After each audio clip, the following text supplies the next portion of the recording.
7 मई को लोकसभा चुनाव आयोजित होने जा रहे हैं। तब आपको बता दें कि आज उम्मीदवारी फॉर्म भरने का आखिरी दिन था।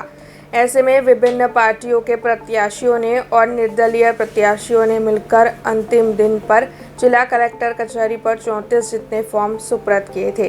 इस बारे में जिला कलेक्टर और जिला चुनाव अधिकारी बीजल शाह ने ज्यादा जानकारी दी। જે ઉમેદવારી પત્રો રજૂ કરવાનો છેલ્લો દિવસ હતો અને બપોર બાદ 3 વાગ્યા સુધી એટલે 15:00 અવર્સ સુધી નોમિનેશન ફોર્મ સ્વીકારવાની ટાઈમલાઈન હતી.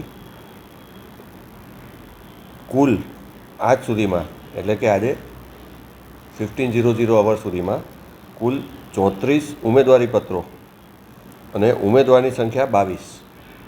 એમાં 2 સબસ્ટિટ્યૂટ કેન્ડિડેટ, એક બીજેપીના અને એક કોંગ્રેસના, એમ સબસ્ટિટ્યૂટ કેન્ડિડેટ સહિત 22 કેન્ડિડેટ થાય છે અને ફોર્મ 34 થાય છે.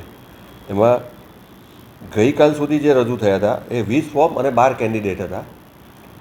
નવા 10 કેન્ડિડેટે આજે 10 ફોર્મ રજૂ કર્યા અને સબસ્ટિટ્યૂટ કેન્ડિડેટ અને બીજેપીના કેન્ડિડેટે બીજા જે ઓલરેડી અગાઉ ઉમેદવારી પત્રો રજૂ કરી ચૂક્યા હતા એમણે પણ ફોર્મ રજૂ કર્યા છે.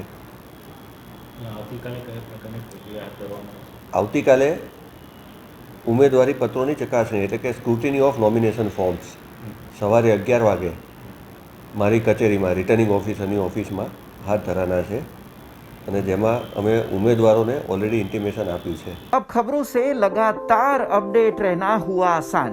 BRG न्यूज आपके मोबाइल स्क्रीन पर आज ही BRG न्यूज की mobile app Google play store और ऐप स्टोर से डाउनलोड करें और खबरों से लगातार जुड़े रहें।